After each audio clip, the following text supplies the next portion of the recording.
fazendo o ponto da situação relativamente à reunião anterior, fui eu própria que fiquei, portanto, de implementar, de acordo com as sugestões que aqui me foram dadas por todos os colegas, o método Senhas para Falar na minha turma do quinto A, porque eles realmente, eu verifiquei que eles tinham a ausência de algumas competências sociais que asseguravam uma boa continuidade ao trabalho do grupo e uma boa aprendizagem.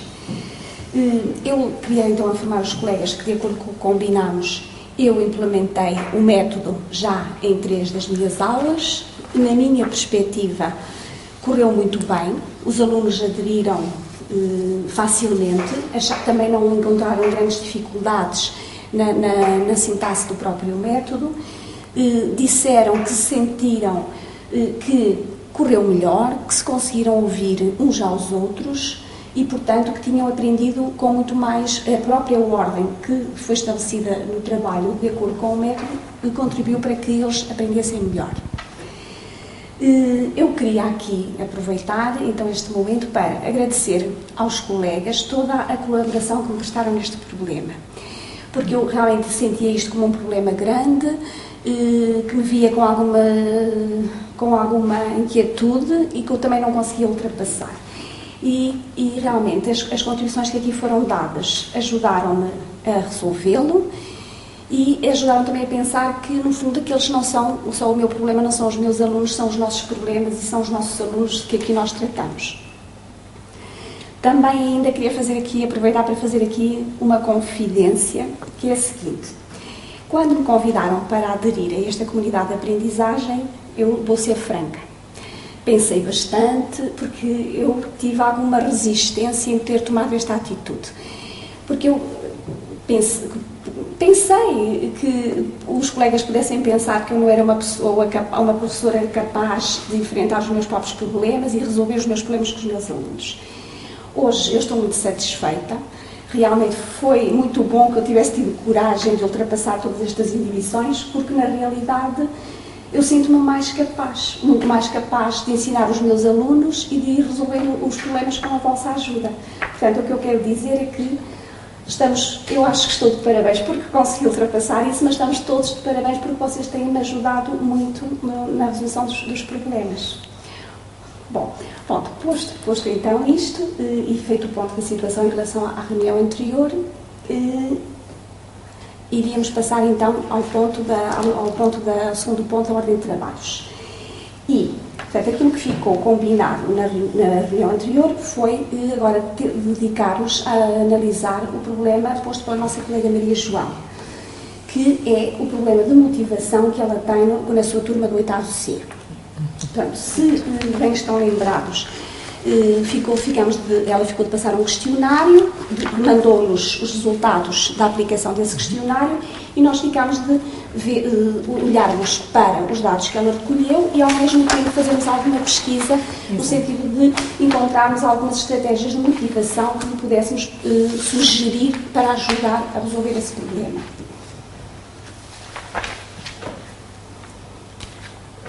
E foi mesmo isso que eu fiz. Portanto, dei o questionário à minha turma do 8º C, fiz a análise dos dados, enviei-vos os resultados e é a partir desses resultados que todos temos agora acesso, que eu propunha que nós considerássemos algumas possíveis estratégias para fomentar, de facto, a motivação dos nossos alunos para aprender.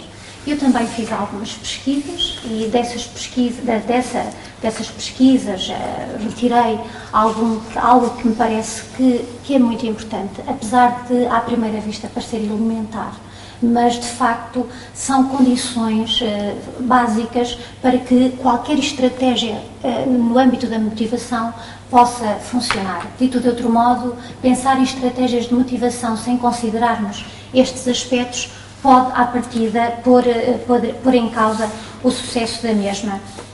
E dessas leituras que eu fiz e dessas 4 condições básicas que eu aqui quero partilhar, parece-me que é importante dar importância ao modo como a sala está organizada. Portanto, isto quer dizer que sempre que pensamos numa estratégia de motivação, nós temos que pensar na organização da sala, na ideia de que as interrupções constantes e as disrupções podem ser um entrave à estratégia por nós utilizada, que nós, enquanto professores, devemos ser pacientes, e esta paciência, obviamente, que se traduz também naquela ideia de que nós estamos ali para ajudar os próprios alunos e não numa postura de embaraço. E isto implica necessariamente que nós possamos ajudar a que os nossos alunos possam compreender que os erros que nós alunos cometemos, devem ser vistos como oportunidades de aprendizagem, e que numa fase inicial estes erros que nós cometemos até podem ser visionados como naturais. Portanto, numa primeira fase, eles têm uma justificação. O erro está em desistir de aprender. Por isso mesmo é que nós também temos que tentar elevar as expectativas dos nossos alunos relativamente à aprendizagem. E se calhar os exemplos que nós podemos dar para ajudar a este aumento de expectativas podem ser os mais básicos e aqueles com os quais nós no cotidiano nos deparamos. A aprendizagem que nós todos fizemos, ou aqueles que fizeram de andar de bicicleta, as quedas são erros, mas que se transformaram, se converteram em aprendizagem, em sucesso. Portanto, o insucesso transformou-se evidentemente ou inevitavelmente em sucesso. Por outro lado, qualquer trabalho, qualquer tarefa que nós levemos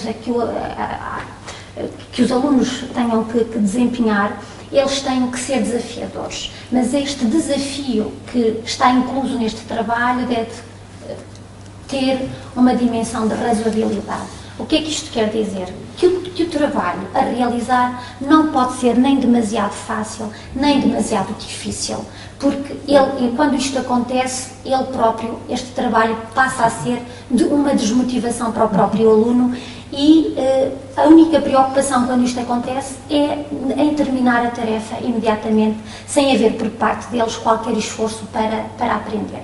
Por outro lado, também é importante que todas as tarefas de aprendizagem devam ser significativas, ou seja, autênticas. Parece-me que estas são as 4 condições elementares, básicas, que devem suportar qualquer tipo de estratégia que nós aqui possamos considerar, e se assim for, é provável que nós tenhamos mais sucesso a este nível.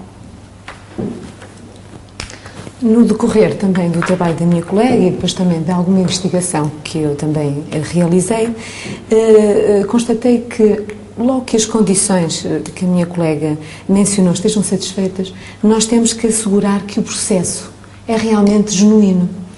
E para isso o professor tem um papel bastante importante em todo esse processo. Portanto, terá que começar a trabalhar ao nível dos alunos, ao nível que eles estão, e depois ir progredindo todo o trabalho com o acompanhar do progresso que os alunos vão tendo. E é preciso estabelecer metas de aprendizagem claras, específicas e, evidentemente, possíveis de alcançar num futuro próximo, portanto, a curto prazo. Além disso, nós devemos também realçar a autocomparação dos alunos. Portanto, eles não têm que se comparar com os outros, porque um progride mais rapidamente do que ele. Eles têm que ir comparando-se consigo próprios.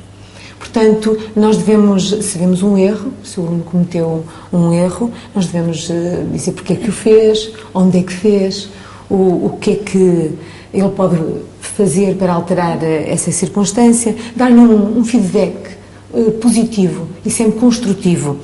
De vez em quando, nós temos que lhe dar uma atividade para que ele realmente sinta que progrediu, que a sua aprendizagem realmente é significativa para ele.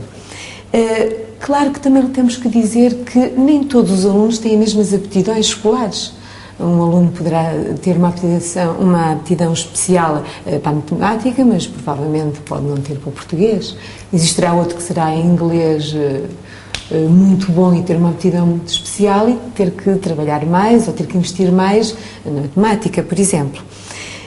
Claro que nós vamos ter que modelar muito bem a resolução de problemas ou as situações problemáticas que vão aparecendo no decorrer de todas estas atividades. Principalmente temos de testar estratégias diversificadas consoante cada aluno e mesmo com os alunos diferentes e mesmo com o próprio aluno, porque em tarefas distintas ele poderá ter problemas diferentes, obviamente. E depois, os alunos também precisam saber que eles erram, mas toda a gente erra, nós também erramos, mesmo sendo professores, também erramos, e então a aprendizagem não é uma coisa simples, não é tão fácil, e se erra, o que nós temos que fazer é arranjar uma estratégia para poder ultrapassar esse erro. Muito bem, e eu vou partir de uma expressão interessante que a colega Helena acabou de dizer, uma expressão linguística que vai ao encontro daquilo que eu gostava de explanar aqui, que é a expressão cada aluno. Cada aluno importa, e porque cada aluno importa, e eu penso que os colegas concordarão comigo, parte do professor, cabe ao professor mostrar ao aluno que aquela aula tem um valor, é válida para ele próprio e vai ao encontro dos seus interesses.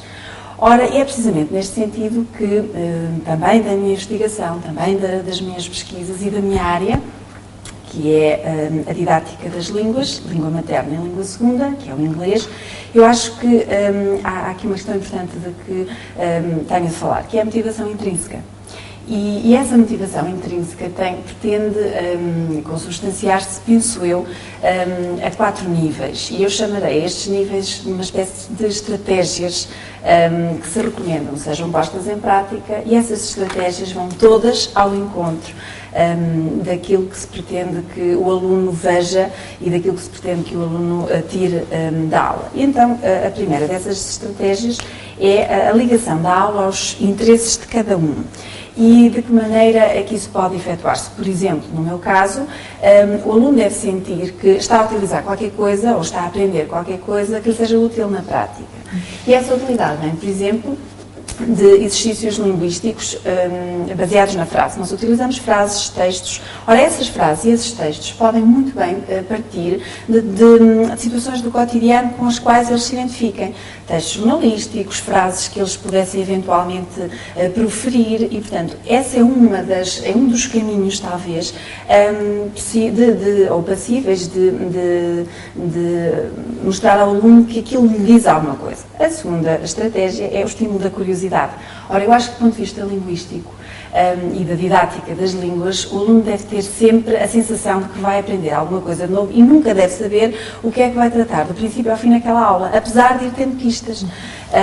Do tipo, por exemplo, a uma determinada altura, se vamos dar um texto literário ou vamos abordá-lo do ponto de vista linguístico, por que não procurar quadros de pintores famosos, arte em geral, que retratem, por exemplo, aquela temática do texto que vão trabalhar, e isso, à partida, estimula-lhes a curiosidade, porque, infelizmente, a maioria dos alunos é uma realidade portuguesa. Os alunos normalmente não têm acesso a estratégias artísticas que depois têm a noção que se relacionam com aquilo que aprendem na escola. Portanto, é uma espécie de relação escola-sociedade.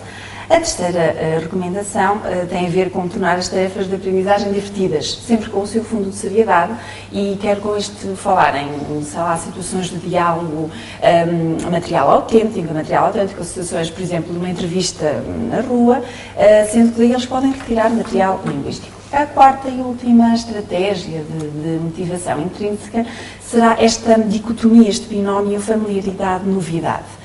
Todos nós, nas nossas aulas, penso eu, e depois das reuniões que temos vindo a fazer sobre esta questão da motivação, todos nós temos a noção de que em cada aula deve haver algo de novo, mas deve haver também uma espécie de fio condutor que partirá ou que tenha partido de aulas anteriores.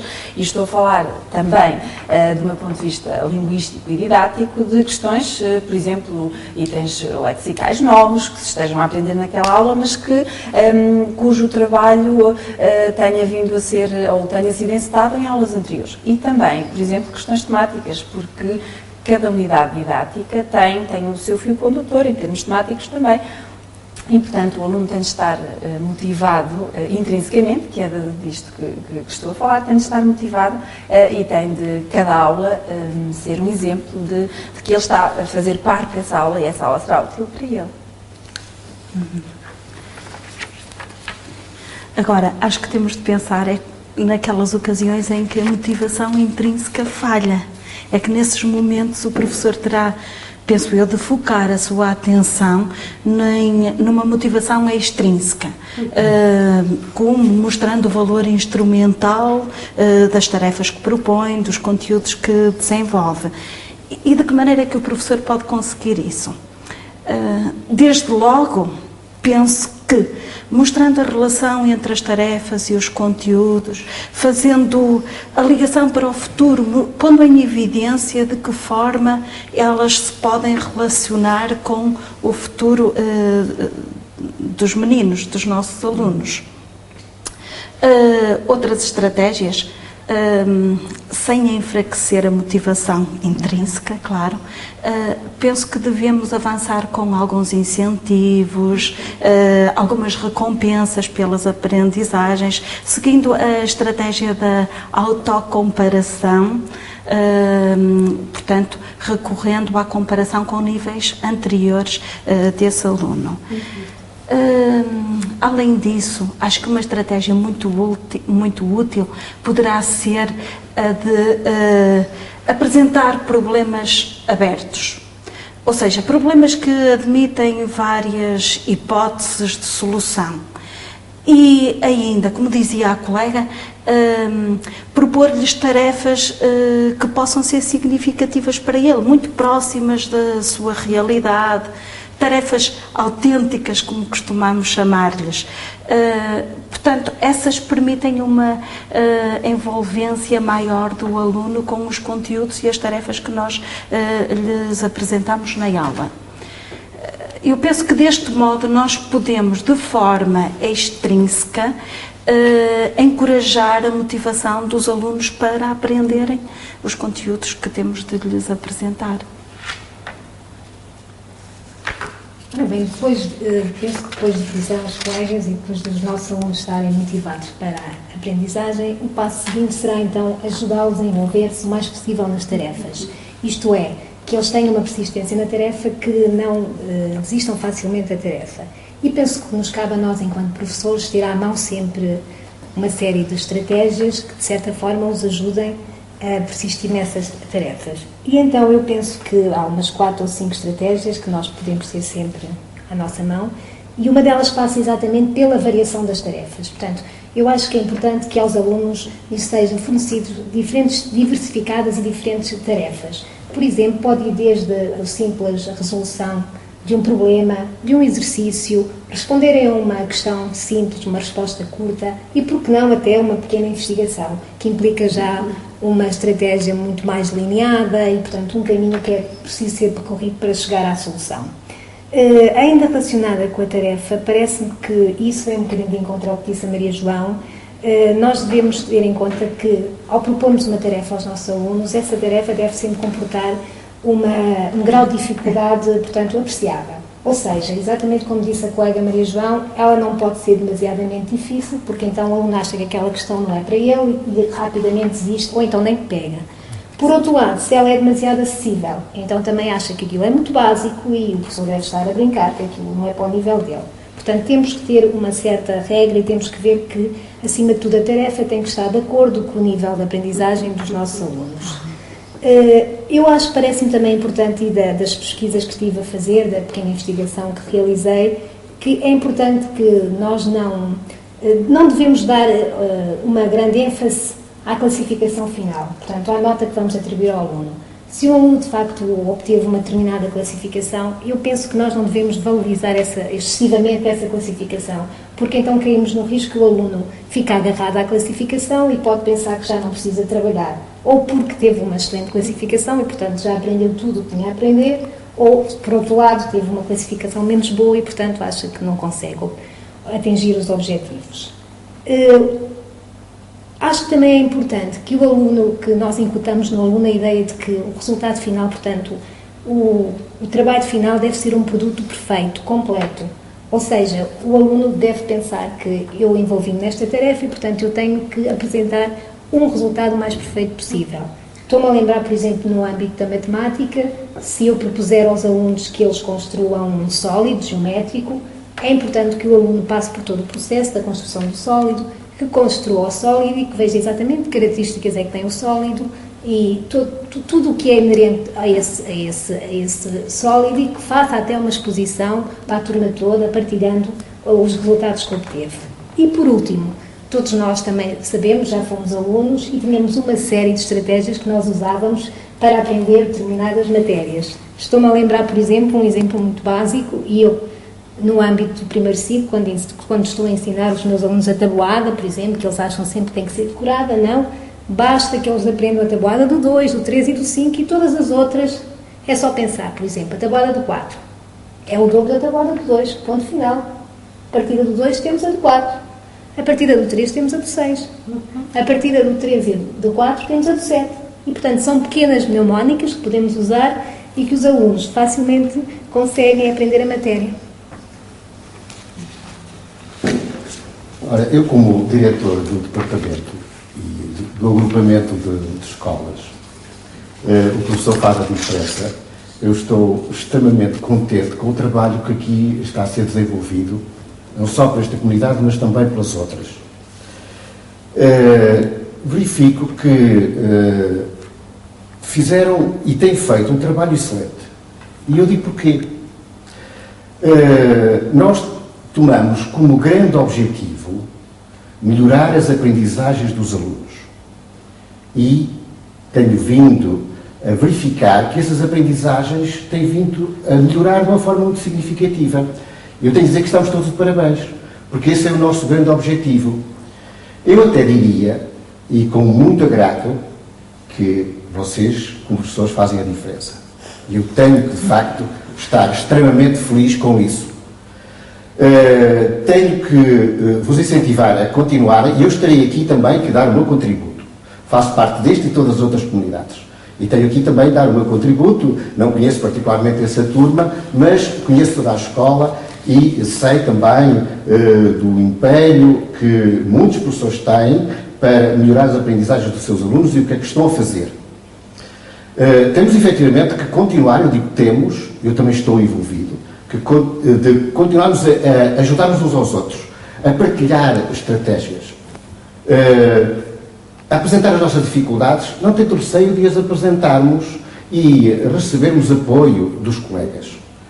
É essa a forma de nós podermos trabalhar com um objetivo, que é esse objetivo, como eu disse, que é a melhoria das aprendizagens. E disseram aqui coisas extremamente interessantes e muito importantes e que eu sei que quando forem implementadas nesse ou noutras turmas, os resultados também vão aparecer, não só ao nível das aprendizagens mais as académicas, mas também a nível das competências sociais. Nós vamos verificar isso também. E eu hoje também quero trazer aqui o meu contributo para esta reunião. Andei a fazer uma pesquisa e encontrei alguns filmes que poderiam servir para nós aprofundarmos, eu digo nós aprofundarmos este assunto. E encontrei um filme extremamente interessante, que é A Turma, muito recente. Encontrei outro, que é o filme O Professor, e aquele que eu dei uma atenção muito particular, que se pode traduzir como O Preço do Desafio. É um filme que retrata a vida de Jaime Escalante, o professor da América, que faleceu há poucos meses e que poderia servir como um excelente exemplo para nós seguirmos. Além disso, também gostaria, e de tudo aquilo que eu ouvi, e que, feito com muito cuidado, gostaria que depois de analisarmos, visionarmos este filme, ou outros, que vocês também tenham conhecimento, e depois de todas as propostas, estratégias que aqui apresentaram, que fizessem uma ação de formação para os vossos colegas. Certamente que vamos ficar todos mais enriquecidos. E por outro lado, também gostaria de dar aqui outra sugestão. É assim, tenho uma particularidade, um interesse muito grande pela aprendizagem cooperativa e sabemos exatamente, os estudos também o demonstram, da importância que tem quando utilizamos os métodos de aprendizagem cooperativa para motivar os alunos. E eu acho que também poderia utilizar alguns destes métodos para esta turma e para muitas outras, e depois partilharmos também essa informação. Eu estarei cá na próxima reunião, com muito gosto, a partilhar com vocês as várias estratégias que implementaram, e o meu papel aqui, gostaria de deixar sublinhado. Estarei sempre ao vosso lado, nesta caminhada, que é a melhoria das aprendizagens dos nossos alunos.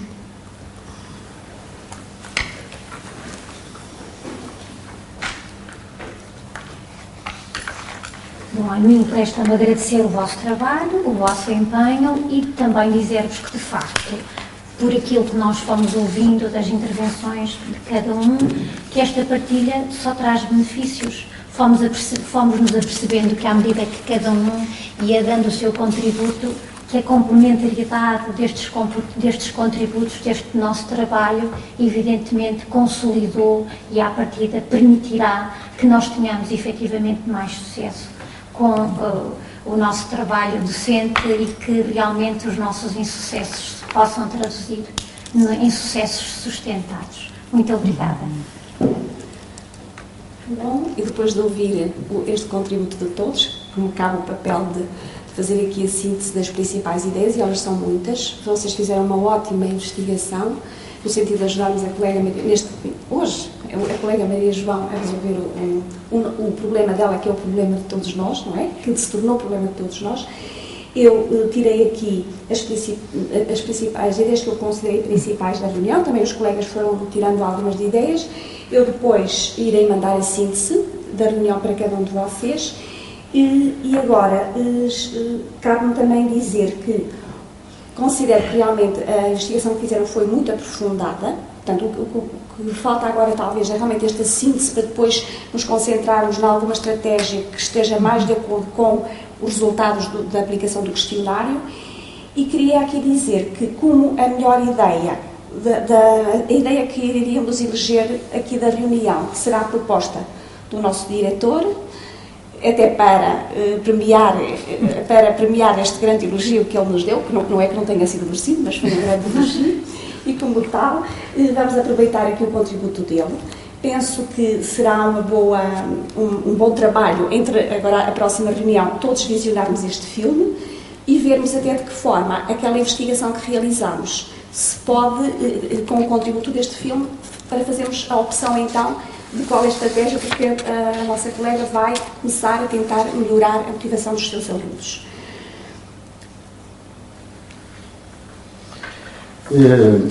Eu gostaria de saber agora quando é que nós nos reunimos a próxima vez. Sim, pronto, então, eu compreendo esta preocupação do Sr. Diretor, que tem que dar apoio às restantes comunidades, então é assim.